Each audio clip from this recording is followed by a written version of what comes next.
اہتمام رمضان کر لیجئے، اپنا دامن مرادوں سے بھر لیجئے۔ اہتمام رمضان کر لیجئے، اپنا دامن مرادوں سے بھر لیجئے۔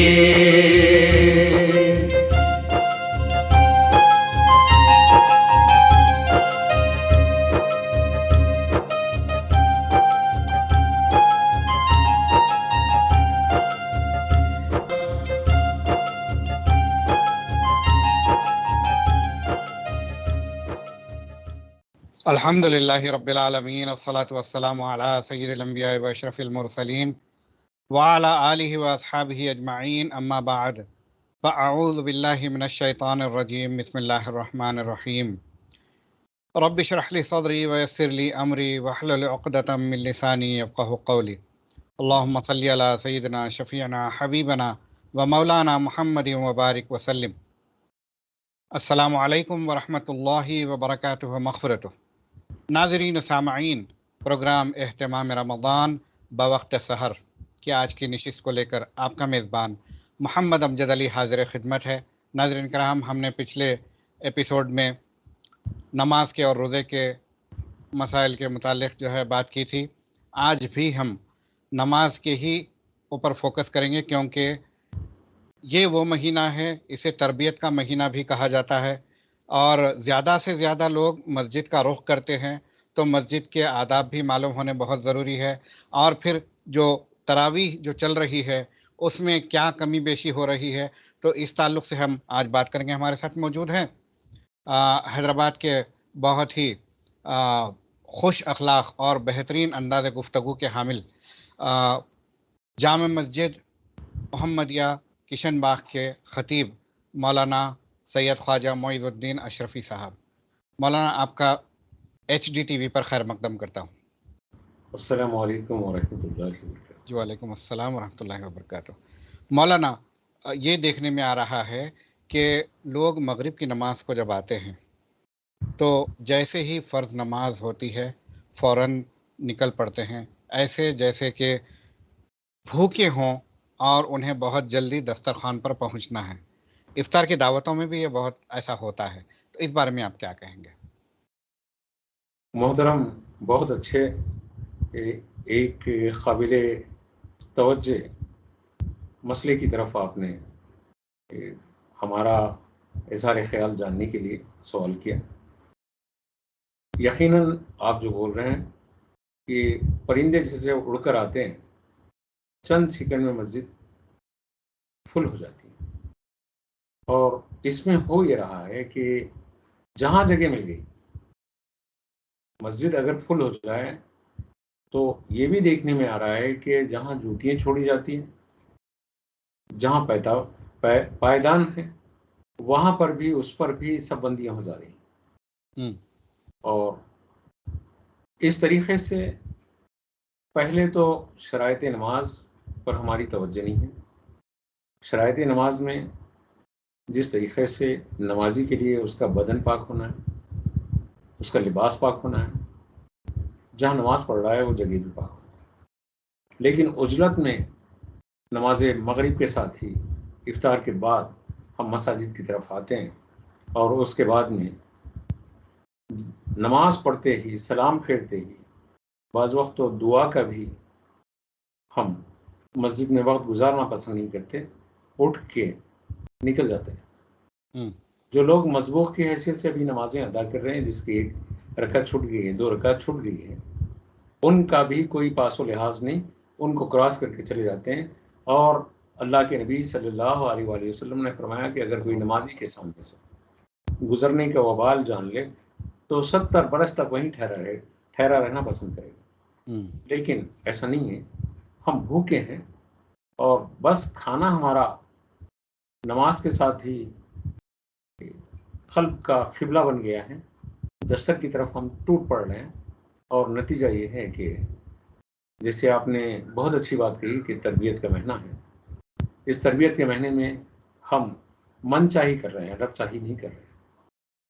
تو انتظامی کمیٹیوں کو چاہیے بہت ہی اخلاق سے، نرمی سے، محبت سے ائمہ مساجد کو چاہیے اپنے مصلیوں کو ان مسائل کی طرف توجہ دلائیں اور بتائیں کہ دیکھیے رمضان المبارک میں ایک فرض 70 فرض کے برابر ہے، جی اور ایک نفل یا سنت فرض کے برابر ہے۔ سبحان اللہ۔ تو اللہ کے رسول صلی اللہ علیہ وسلم نے ایک اللہ کی طرف سے ہمیں کھلا آفر بتایا ہے۔ اس موقع پر جو کوتاہیاں ہو گئی تھی، اس وقت میں تو یہ بڑا اجر ملنے والا ہے، اس میں تھوڑا بے سا شک، صبر کر لیں۔ بے شک۔ ہم جیسے آپ بتائے کہ دعوتوں میں بھی ہم کو صبر نہیں ہے، ہم، مساجد میں بھی صبر نہیں ہے، بھاگ دوڑ اور بس اسی معاملے میں ہماری بڑی کوتاہیاں ہیں۔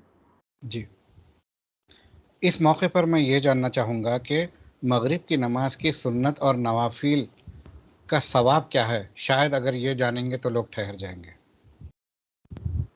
ٹوٹلی تو میں یہ بتایا کہ عام دنوں کے ثواب کی بات اپنی جگہ ہے، جی، لیکن رمضان المبارک میں تو اللہ کے رسول صلی اللہ علیہ وسلم نے فرض کے برابر۔ خصوصی ثواب کی بات کی جی، کہ ایک نفل یا ایک سنت جو ادا کر رہا ہے ہم، وہ فرض ادا کرنے کے برابر ہے۔ ہم، ایک فرض 70 فرض کے برابر، اور ایک سنت یا نفل ہم، 70 سنت و نفل کے برابر، جی، یعنی فرض کے برابر، نفل کے برابر نہیں۔ بے شک۔ سنت اور نفل جو ہیں فرض کے برابر ہیں، جی، اور فرض 70 فرض کے برابر ہے۔ ٹھیک ہے۔ تو تو ہم یہ بھی اس دیکھنے میں میں آ رہا ہے، جی، یہ بھی دیکھنے میں آ رہا ہے کہ بعض حضرات تراویح میں شامل تو ہوتے ہیں مگر 8 رکعت کے بعد رخصت ہو جاتے ہیں۔ جو حضرات 8 رکعت کے اوپر اصرار کر رہے ہیں، ہم کو ان سے کوئی اختلاف نہیں۔ ہم، اگر وہ 8 رکعت نماز تراویح ادا کرتے ہیں تو جہاں پر 8 رکعت نماز تراویح ہوتی ہے وہاں چلے جائیں۔ جب 20 رکعت برسہ برس سے نسل بعد نسل 14 سال سے ادا کی جا رہی ہے، وہاں آ کے 8 رکعت پڑھ کے ایک جتھا بنا کے نکل جانا، ہم، اور ایک نسل جو پیچھے آ رہی ہے ان کے ذہنوں میں یہ بات ڈال دینا کہ نہیں 8 رکعت ہی ہے، ہم، یا مساجد میں اختلاف کا ماحول پیدا کر دینا 8 رکعت کے لیے۔ تو جہاں 20 رکعت نماز تراویح ہوتی ہے وہاں پر برائے کرم خدا را آپ آ کے 8 رکعت پڑھ کے ماحول کو ہم، کڑوا مت کریے۔ ہم، یہ دعوت اگر آپ کو دینی ہے تو آپ جہاں 8 رکعت ہوتی ہے نا وہاں جائیں، وہاں جا کے اپنی دعوت دے لیں۔ عداوت کا ماحول امت میں خدا را مت پھیلائیں۔ جی، ہم بہت ستائے ہوئے ہیں، ابنائے وطن سے بھی ستائے ہوئے ہیں، مزید ہم ایک دوسرے کے دست گریبان تھامنے کی ہم میں طاقت نہیں ہے۔ جی، امت کو انتشار میں، اختلاف میں، چھوٹی چھوٹی باتوں میں منتشر نہ کریں۔ 8 جی، رکعت والے 8 رکعت کی تراویح میں جا کے شامل ہو جائیں، لیکن ہم تو 20 رکعت کے قائل ہیں اور 20 رکعت پڑھیں گے اور پڑھائیں گے۔ ہو سکتا ہے ان کے محلے میں ایسی مسجد نہیں ہو جہاں 8 رکعت تراویح ہوتی ہو، شاید اس وجہ سے 20 رکعت والی تراویح میں جاتے ہیں مگر 8 رکعت کے بعد رخصت ہو جاتے ہیں۔ اگر ایسا ہے تو ٹھیک ہے، آپ مسجد تو کسی ایک کے لیے یا ایک گروہ کے لیے مختص نہیں کر سکتے ہیں، ہم جی، یہ نہیں کر سکتے ہیں۔ تو آپ 8 رکعت پڑھنا چاہتے ہیں تو آپ جو ہیں 20 رکعت والوں کے پیچھے صفیں بنا لیں، ہم، اور اس کے بعد جیسے 8 رکعت ہوتی ہیں آپ چلے جائیں۔ ہم، جو 20 رکعت پڑھ رہے ہیں ان کو ڈسٹرب نہ کریں۔ جی، یہاں ہوگا یہ کہ 8 رکعت پڑھ کے 50 آدمی نکل جا رہے ہیں، اب پورا صفوں کا جو نظم تھا ادھر بند ہم، ہوا، پھر سے سب بندی کرنا پڑے گا۔ پھر سے سب بندی کرنا جی، پڑے گا۔ جی، جی، ایک اور چیز ہو رہی ہے کہ جیسے تراویح ختم ہوئی، حالانکہ وطر کی جماعت کا اعلان ہوتا ہے، وطر کی جماعت کا اہتمام ہوتا ہے، مگر چند لوگ جو ہے وطر پڑھے بغیر رخصت ہو جاتے ہیں، تو اس کا کیا معاملہ ہے؟ دیکھیے ہم سب پر شک تو نہیں کرتے ہیں، اس امت میں تہجد گزار لوگ بھی ہیں، اور اگر ان چند لوگوں میں وہ تہجد گزار ہیں 20 رکعت نماز تراویح ادا کر کے وہ گھر چلے جاتے ہیں، آرام کرنے کے بعد سحری سے پہلے اٹھ کر تہجد ادا کر کے پھر وہ 3 رکعت وطر ادا کر لیتے ہیں، یہ تو بہت احسن طریقہ ہے۔ ہم، لیکن جو لوگ وطر کو مستقل ترک کر کے جا کے سو جاتے ہیں اور وطر کو اہم نہیں سمجھتے ہیں، یہ بڑی شدید گرفت میں ہیں شرعی، اس لیے کہ تراویح سے زیادہ اہم نماز وطر ہیں۔ جی آپ 3 پارے سننے کے لیے 2 گھنٹے ٹھہرے اور بڑی اللہ کے کلام کے سننے میں انہماک کا مظاہرہ کیا۔ جب 20 رکعت ہو گئے، 3 پارے مکمل ہو گئے، یا کہیں 1.25 پارہ ہو گیا، کہیں 1.5 پارہ ہو گیا، تو اس کے بعد میں وطر جو ہے آپ کے اوپر اتنی گراں کیوں گزر رہی ہے؟ تراویح اگر آج کی چھٹ جائے تو اس کی خزا نہیں ہے، لیکن وطر چھٹ جائے تو مرنے تک اس کی خزا معاف نہیں ہے، اس کو ادا کرنا پڑے گا۔ جی یہ نقطہ لوگوں کے ذہن میں نہیں ہے۔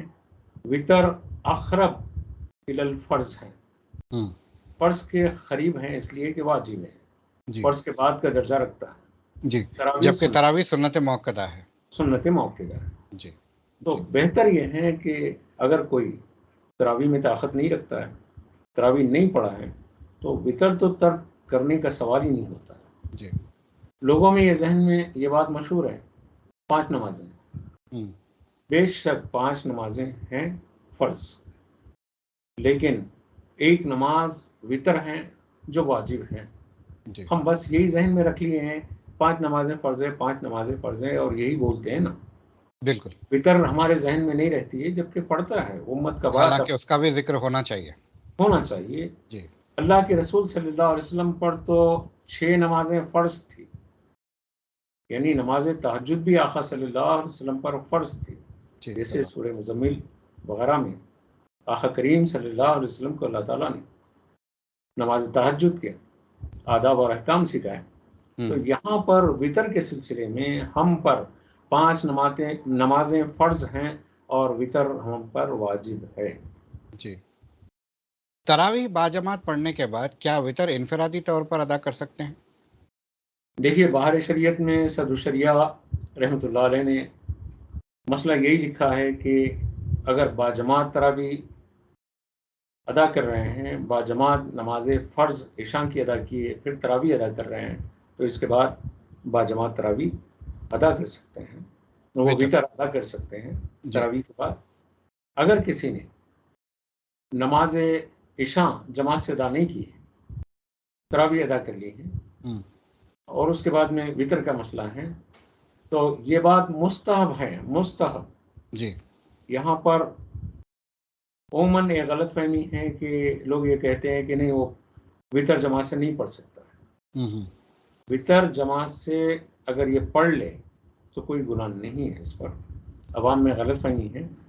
مفتی منیب الرحمان صاحب جو ہمارے ایک ممتاز عظیم عالم دین ہیں، مفتی اکمل صاحب جو ہمارے ایک عظیم فقی ہیں، ان لوگوں کے فتاوے اس کمترین کے سامنے تفہیم المسائل اور دیگر کتب کی جلدیں موجود ہیں، جس میں انہوں نے کہا ہے کہ وطر اگر فرض عشاء کی جماعت سے نہیں بھی پڑھا ہے، وطر کی جماعت ہو رہی ہے تو اس میں مل جائے تو کوئی گناہ نہیں ہے، اچھا، ادا ہو جائے۔ میں نے یہ دیکھا ہے اگر کسی کی عشاء کی جماعت چھوٹ جائے اور تراویح کی جماعت شروع ہو جائے تو لوگ پہلے فرض ادا کرتے ہیں، اس کے بعد تراویح کی جماعت میں شامل ہوتے ہیں۔ ایسا کرنا کیسا ہے؟ ایسے ہی کرنا ہے، کیونکہ فرض پہلے عشاء کی، فرض کے بعد ہی تراویح ہے، فرض کے بغیر تراویح نہیں ہے۔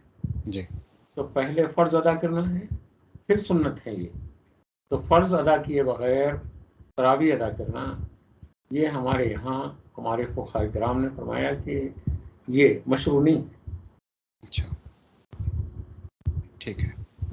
اب جو ہے ایک اور اہم سوال کہ تراویح کی نیت، کیونکہ 20 رکعت ہوتی ہے ایک ساتھ متواتر، 2 رکعت، تو تراویح کی نیت کیا ہر بار جب رکعت باندھیں گے تو نیت باندھیں گے، یا پھر ایک بار نیت باندھ لیں گے اور پوری تراویح کے لیے کافی ہو جائے گی؟ بہت اچھا سوال کیا آپ نے۔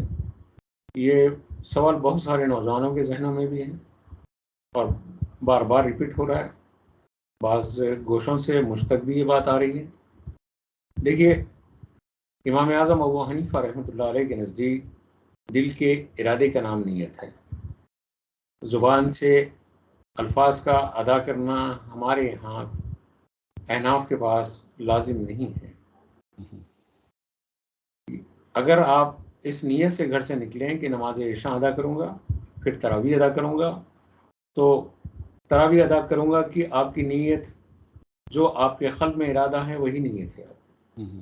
اب زبان سے اگر 20 رکعت میں نماز تراویح ادا کروں گا، ایک وقت میں ہی آپ نے نیت کر لی ابتدا میں، یا ہر 2 رکعت کے بعد 2 رکعت نماز تراویح ادا کروں گا کی نیت کر رہے ہیں، تو ایسی کیفیت میں بھی زبان سے الفاظ کا ادا کرنا ضروری نہیں ہے.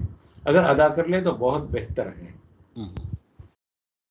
گویا تراویح کے لیے یہ مسئلہ اس طریقے سے جو لوگ پوچھتے ہیں ان کے واسطے کہ 20 رکعت ایک وقت میں نیت کر لیں یا 2 رکعت سے کر لیں، زبان سے کر لیں یا دل سے کر لیں، لیکن عملی طور پر آپ جو ادا کر رہے ہیں وہی عند اللہ قابل قبول ہے. جی، اب اس بات کا ذکر کرنا ضروری سمجھوں گا کہ الحمدللہ ہمارے پچھلے پروگرام میں جو صف بندی کے تعلق سے گفتگو کی گئی تھی، اس کا نتیجہ یہ نکلا کہ ہمارے محلے کی مسجد میں تراویح سے پہلے یہ اعلان ہوا کہ جو ہے آپ لوگ یہ آبزرو کیا جا رہا ہے کہ ایک ساتھ مل کر نہیں کھڑے رہے ہیں، دور دور جگہ چھوڑ کر ٹھہر رہے ہیں، ایسا نہ کریں. اچھی بات تو یہ ہوئی کہ مسجد نے اس کا نوٹ لیا اور اعلان ہوا، مگر خراب بات یہ ہوئی کہ یہ بولنے کے باوجود بھی کئی لوگ ایک دوسرے سے فاصلہ رکھ کر ٹھہرے ہوئے نظر آئے. یہاں تک کہ میں نے اپنے بازو والے مصلی صاحب کو کہا کہ میرے قریب آ جائیں، تو انہوں نے قریب آنا مناسب نہیں سمجھا. 4-5 انگل کا گیپ انہوں نے رکھ کر جو ہے رکعت باندھ لی. تو کیا صرف اعلان کر دینا کافی ہے یا پھر امام صاحب کی مزید ذمہ داری بنتی ہے کہ مصلیوں میں ڈسپلن قائم ہو؟ دیکھیے، ائمہ مساجد سے میں انتہائی عاجزانہ اور مؤدبانہ گزارش کر رہا ہوں کہ یہ ماہ تربیت بھی ہے جیسے آپ نے فرمایا، تو تربیت کے لیے ادائے مصطفیٰ صلی اللہ علیہ وسلم کو پیش نظر صلی رکھیں. اللہ علیہ آقا صلی اللہ علیہ وسلم امامت کے لیے جب مصلی پر جلوہ افروز ہوتے، اقامت ہو جاتی، سید عالم صلی اللہ علیہ وسلم پلٹتے اور پلٹ کے صفوں پر نگاہیں ڈالتے اور ارشاد فرماتے کہ صفیں درست کر لو، اللہ تم پر رحم کرے. سبحان اللہ. اور اس کے بعد میں سید عالم صلی اللہ علیہ وسلم قبلے کی رخ پر پلٹتے ہیں اور پھر نماز کی تکبیر تحریمہ شروع کرتے. جی، ائمہ مساجد سے گزارش ہے کہ کوئی عمل کرے یا نہ کرے، آپ ایک سنت کے اوپر اس طریقے سے عمل کریں تو نتیجتاً لوگوں کو ترغیب ہوگی. یا کبھی زبان سے بول بھی دیں کہ اللہ کے رسول صلی اللہ علیہ وسلم کا ایک عمل ہے. جب یہ کہا جاتا تو صحابہ کرام صفوں کو اچھی طریقے سے استوار کر لیتے. آج امجد صاحب سب سے زیادہ سہولت کی بات تو یہ ہے کہ میں تقریباً 20 سال پہلے مساجد میں جب مجھے یاد ہے یہ جو چاندنی کے پارٹ آئے تھے، چاندنی کے پارٹوں پر یہ جو ایک پٹا پیروں کے پاس وائٹ چاندنی کے پارٹ کے ساتھ کسی اور کلر کا الگ ایک کلر کا، جی، مصلیوں کے ٹھہرنے کے لیے ہوں پیروں کی پیمائش کے مطابق یہ پٹا آیا تو میں حیرت سے دیکھنے لگا یہ کیا ہے. ہوں اور اس کے بعد میں مجھے احساس ہوا کہ یہ تو بڑا کمال ہے جس نے بھی یہ ڈیزائن کیا ہے. ہوں اس سے فائدہ یہ ہے کہ سب بندی میں بڑا فائدہ ہوتا ہے. بالکل. اگر مصلی اس پٹے پر آ کر اپنے پیروں کو رکھ دے اور اپنی ایڑیوں کو اس پٹے کے اختتام پہ رکھ دے ہوں تو کسی کا پیر بڑا ہے کسی کا چھوٹا ہوتا ہے، لیکن اگر وہ اختتام پہ اپنی ایڑی کو رکھ دیں اور کندھوں سے کندھوں کو ملا لیں تو صف ایک ساتھ سیدھی ہو جاتی ہے. آپ فوج یا پولیس کے پریڈ گراؤنڈ پر اگر دیکھیں گے تو آپ کو اندازہ ہوگا کہ سپاہیوں کے لیے باضابطہ وہاں پر لکیریں بنا کے گراؤنڈ پر یہ اس طریقے سے ان کو کمانڈ کیا جاتا ہے کہ سیدھے ہو جاؤ.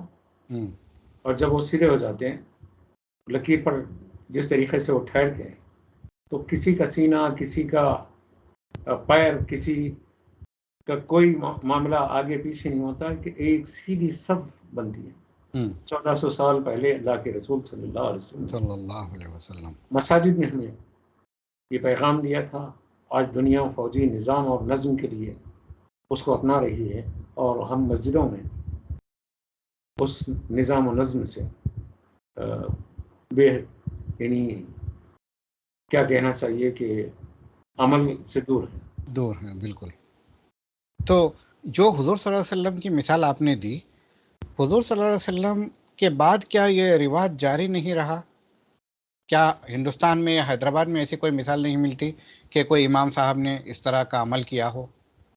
الحمدللہ اس گنہگار کی آنکھوں نے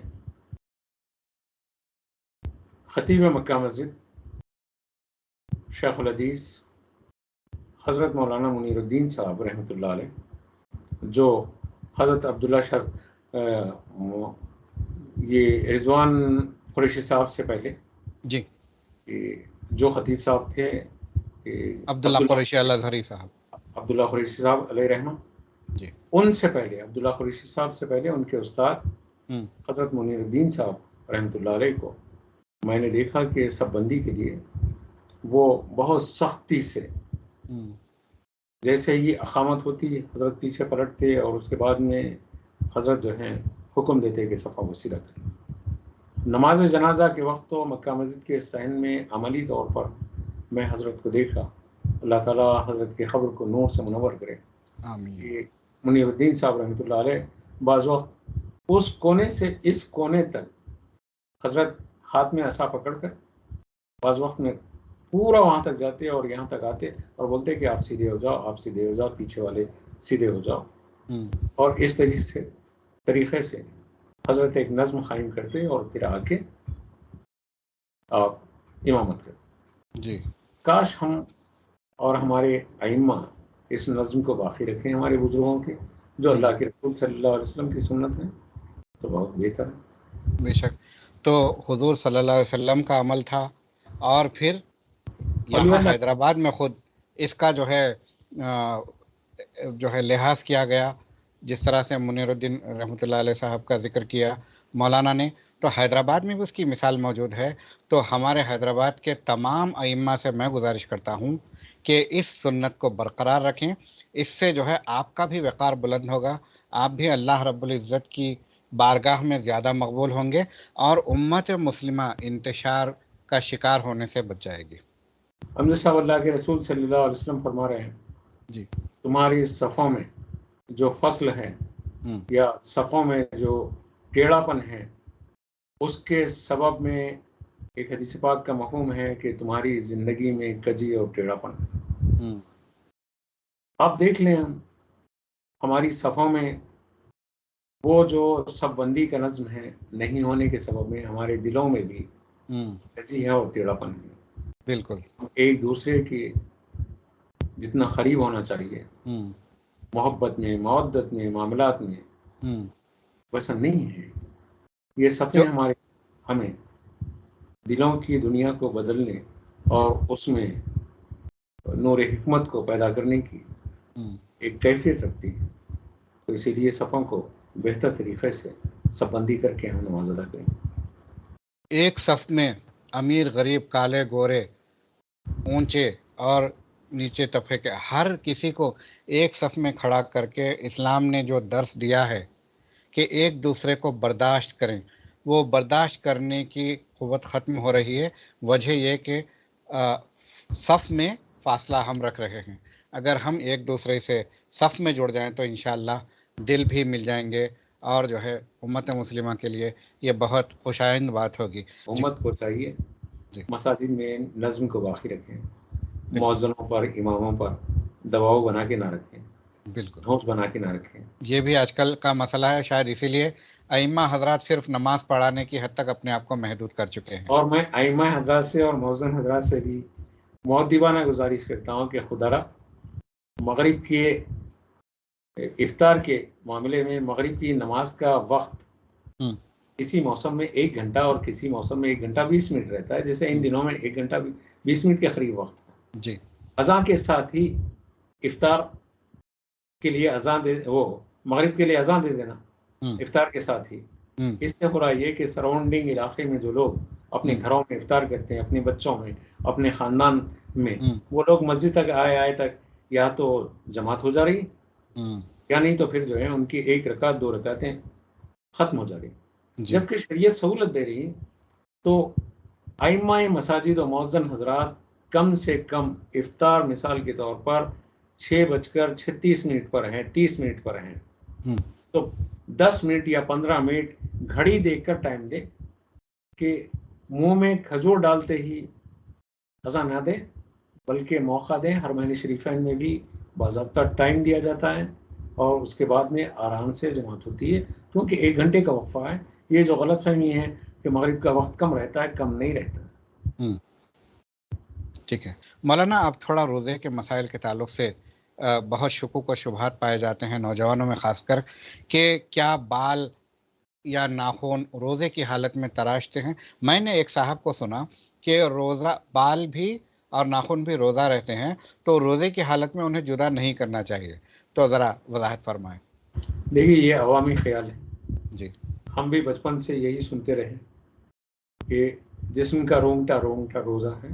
بے شک جسم کا رونگٹا رونگٹا روزہ ہے، نہ صرف جسم کا رونگٹا رونگٹا روزہ ہے، روح اور فکر بھی روزہ ہے، آنکھیں بھی روزے میں ہیں، کان بھی روزے میں ہیں،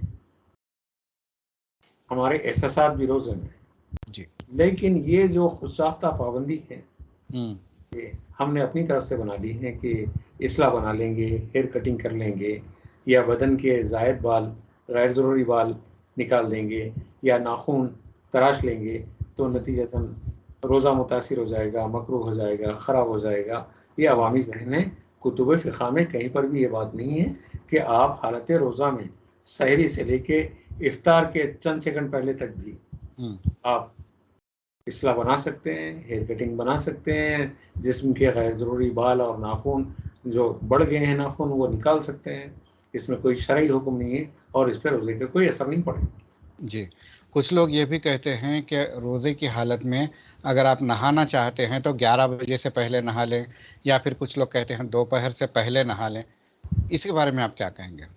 بہت اچھا سوال ہے آپ کا، یہ بھی عوامی ایک غلط فہمی ہے، اور لوگ یہ کہتے ہیں کہ بھائی 2 بجے سے پہلے نہیں نہائیں گے، اس کے بعد نہائیں گے تو روزہ خراب ہو جائے۔ ایسا نہیں، روزے کے اوپر نہانے سے کوئی فرق نہیں پڑے گا، لیکن احتیاط کرنی ہے۔ جی آپ شاور سے نہا سکتے ہیں، آپ کسی جو ہے برتن سے اپنے سر پر پانی ڈال کر، بدن پر پانی ڈال کر نہا سکتے ہیں، لیکن کوشش یہ کرنا ہے کہ وہ پانی آپ کے حلق سے نیچے نہ اترے، یا آپ کے ناک کے راستے سے آپ کے شکم میں نہ جائیں۔ اسی لیے بالخصوص سوئمنگ کر کے یا ڈوب کر یا تیر کر نہانے میں بہت احتیاط، اور روزے کے لیے خطرہ ہے سوئمنگ کے، منہ میں پانی جانے کا خطرہ ہے، ناک میں پانی جانے کا خطرہ ہے۔ تو آپ شاور کے ذریعے یا کسی برتن سے اپنے جسم پر روزے کے سارے ٹائم میں جو بھی وقت ہیں، سحری سے لے کر افطار کے قریب تک آپ نہا سکتے ہیں، روزے پر کوئی فرق نہیں پڑتا، صرف اس کیفیت میں کہ اگر بے احتیاطی سے پانی اندر چلے جائے۔ لیکن آپ کے اس سوال سے ایک سوال میں بتا رہا ہوں، عوام میں ایک بات مشہور ہے کہ روزے کی حالت میں غسل کے 2 فرائض معاف ہیں۔ اچھا، یعنی غسل میں 3 فرائض ہیں، ایک تو کلی کرنا ہے، اور دوسرا ناک میں پانی داخل کرنا ہے، تیسرا فرض پورا بدن سر سے لے کر پیر تک کوئی بال برابر جگہ بھی خشک نہ رہیں، اچھی طریقے سے اس پر پانی بہا دینا ہے۔ عوام میں یہ غلط فہمی ہے کہ 2 فرض حالت روزہ میں معاف ہے، اور یہ بات میں پہلی مرتبہ ضیاء اہل سنت حضرت مفتی ضیاء احمد قادری صاحب، جو ایک عظیم عالم اور کئی کتابوں کے مؤلف ہیں، تفسیر ناموس رسالت اور تفسیر صحابہ جیسی 9 جلدوں کے وہ مؤلف ہیں، ان کی کتاب جدید مسائل اور رمضان شریف میں جی ایسے ہی ایک سوال پر حضرت نے جواب یہ دیا کہ رمضان مبارک میں بھی 3 فرض غسل کے ہمیشہ کی طرح فرض ہیں، ہم، معاف نہیں ہیں 2 فرض، یعنی کلی کرنا اور ناک میں پانی ڈالنا، لیکن احتیاط فرض ہے۔ جی احتیاط یہ ہے کہ عام وقتوں میں جب غسل کرتے ہیں تو ہم غرغرہ بھی کرتے ہیں، جی حالت روزہ میں غرغرہ نہیں کریں، کلی کر لیں، ہم، اور ناک میں پانی بانس کی ہڈی تک، یہاں تک آپ غسل کے لیے یہ فرض ہیں ایک، تو اس کو جو ہے اتنا زیادہ سخت نہ کریں کہ وہ کہ اندر تک اندر جائے۔ تک داخل ہو جائے جی اور جوف میں، شکم میں یا دماغ تک پہنچ کر روزہ خراب نہ کر دیں۔ تو ٹھیک ناک کی نرم ہڈی تک پانی کو پہنچا کر، ناک میں اگر کوئی چیز لگی ہوئی ہے، نہیں بھی ہے، تو تب بھی اس حصے کو آپ تر کر لیں۔ جی اس طریقے سے 3 فرض حالت روزہ میں بھی ہیں غسل کے، اور روزہ نہیں رہنے کی صورت میں بھی 3 فرض ہیں غسل کے۔ عوام کی جو غلط فہمی ہے کہ 2 فرض معاف ہیں، معاف نہیں ہے۔ ٹھیک ہے، کلی کرنا ہے، غرارہ نہیں کرنا ہے، اور ناک میں پانی پہنچانا ہے، مگر مبالغہ نہیں کرنا تاکہ جو ہے دماغ تک جائے یا پھر آنکھوں تک جائے یا پھر سائنس کے ذریعے پھر جو ہے حلق تک اترے۔ اتنی احتیاط کر لو تو انشاءاللہ غسل بھی ہو جائے گا اور عمدگی سے نماز روزے کا اہتمام بھی ہو جائے گا۔ مولانا آپ کا اہتمام رمضان بوقت سحر میں تشریف لانے کے لیے بےحد شکریہ ادا کرتا ہوں۔ جزاکم اللہ۔ وإياكم الجزاء۔ تو ناظرین کرام، ہم نے جو گفتگو کی زیادہ تر نماز کے مسائل کے تعلق سے، اور کچھ روزوں کے مسائل بھی ہم نے جو ہے زیر بحث لایا ہے۔ اسی طرح ہم ایسے جو چھوٹے چھوٹے مسائل ہیں ضرور ضرور آپ کے جو ہے گوش گزار کریں گے تاکہ آپ کی غلط فہمیاں دور ہوں، امت کا انتشار دور ہو، اور انفرادی طور پر آپ بھی زیادہ سے زیادہ احتیاط کر کے سنتوں پر اور فرائض پر، واجبات پر عمل کر کے اللہ کو راضی کرنے میں کامیاب ہو جائیں گے۔ تو ناظرین کرام، ہم اسی قسم کے موضوعات کو لے کر حاضر خدمت رہیں گے، اور آپ سے یہ گزارش کرتے ہیں کہ آپ ہمارے پروگرامز کو پورا دیکھیے، اور اس کے علاوہ ہم پروگرامز کے اہم سوالات کے چھوٹے چھوٹے بٹس کی شکل میں بھی جو ہے اپلوڈ کریں گے یوٹیوب پر اور فیس بک پر بھی۔ تو ہر حال میں زیادہ سے زیادہ علم حاصل کرنے کی کوشش کریے۔ اگر ہم ذریعہ بنتے ہیں تو ہماری یہ خوش نصیبی ہے۔ تو یہ پروگرام کو آپ ضرور بضرور دیکھیے، اپنے احباب میں شیئر کیجیے، اور پسند آئے تو ہمارے یوٹیوب چینل کو لائک اور سبسکرائب کیجیے، اور اس کے علاوہ فیس بک پر ہمیں فالو کیجیے۔ لوگوں کو جو ہے یہ میسیج دیجیے کہ HDTV پر اہتمام رمضان پروگرام آیا کرتا ہے بوقت سحر اور شام کا پروگرام، آپ ضرور اس سے ملاحظہ فرمائیے تاکہ آپ بھی ثواب کے مستحق بن جائیں۔ ہمیں اجازت دیجیے، اللہ حافظ۔ اہتمام رمضان